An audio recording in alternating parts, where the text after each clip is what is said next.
Poets from the Neighborhood. I am VeerajaR. And I'm Catherine Moore. We hope you'll enjoy the poems we're reading today, poems written by your friends and neighbors.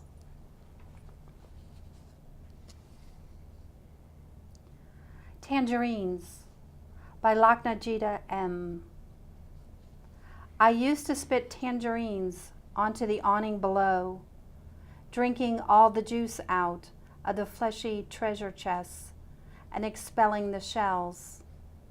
The inside is all that counts, I heard.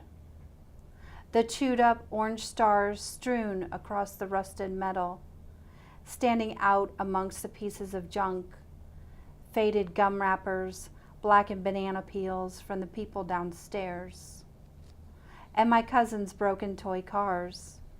No one bothered to look for trash above their heads. It was hard to clean things they couldn't see.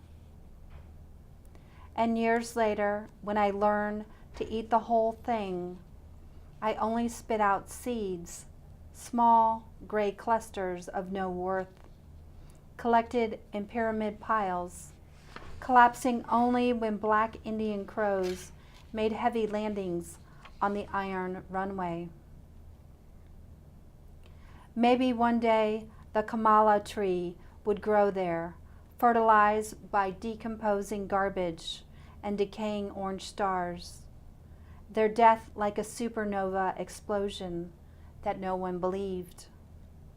What a funny thing to be grown out of yourself, made out of your own ghosts, watered by fragrant rain, leaves that open palm stems like outstretched arms. Maybe one day the tree would grow so tall I would reach out and grab the succulent crop, and it would all come full circle, like sun stars and tangerines, everything from itself.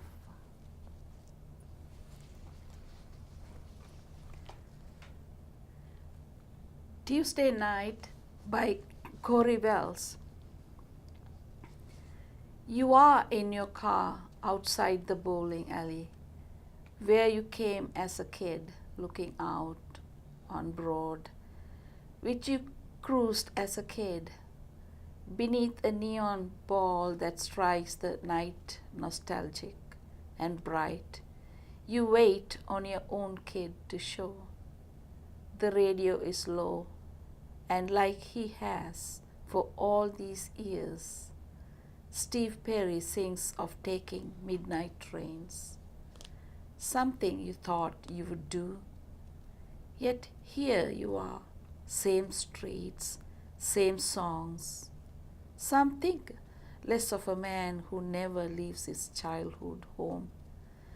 But in the wistful dim, you see the truth. Some took the train to anywhere and wound up in this lot by you. Now you all wait, a little weary in the dark.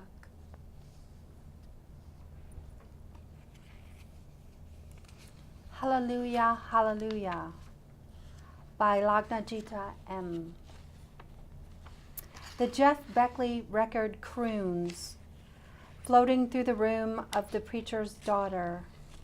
It almost drowns out the sound of screaming voices at the bottom of the stairs.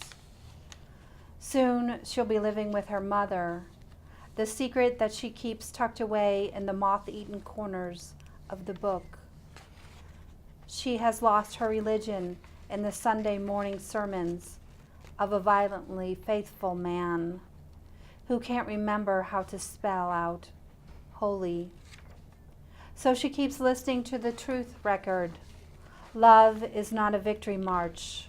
It's a cold and it's a broken hallelujah. She prays for the cries to stop. And when they finally do, and the lovers retreat to separate beds, she glances at the ceiling in reverence and says, "Thank God."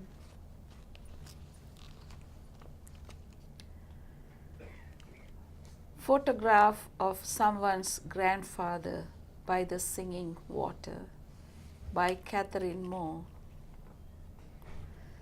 The corn stalks tower over his head, off the frame's edge, flush with covered ears along its lean green core, its expectant gold weighing for release.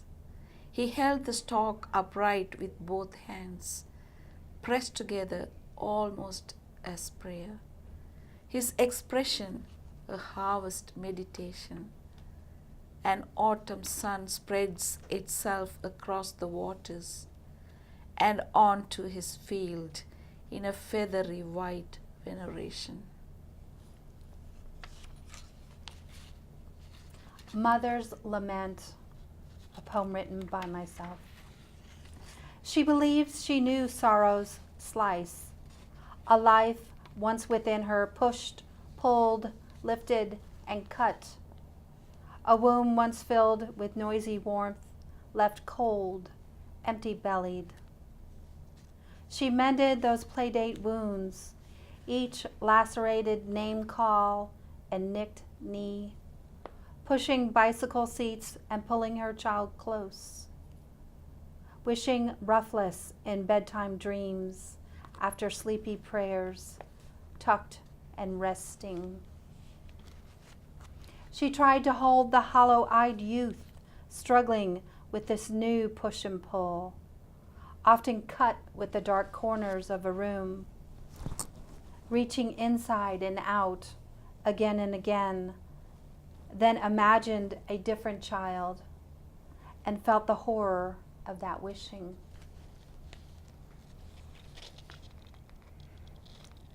Rocking Chair Boy by S.R. Lee. Rocking chair boy sitting with grandma, watching the dawn coming over the hill. Rocking chair boy swaddled in a blanket, hearing the birds call, gentle but shrill. Rocking chair boy sleeping on my shoulder. You won't remember, but grandma will. Thank you for watching Poets from the Neighborhood. We hope you'll join us again soon.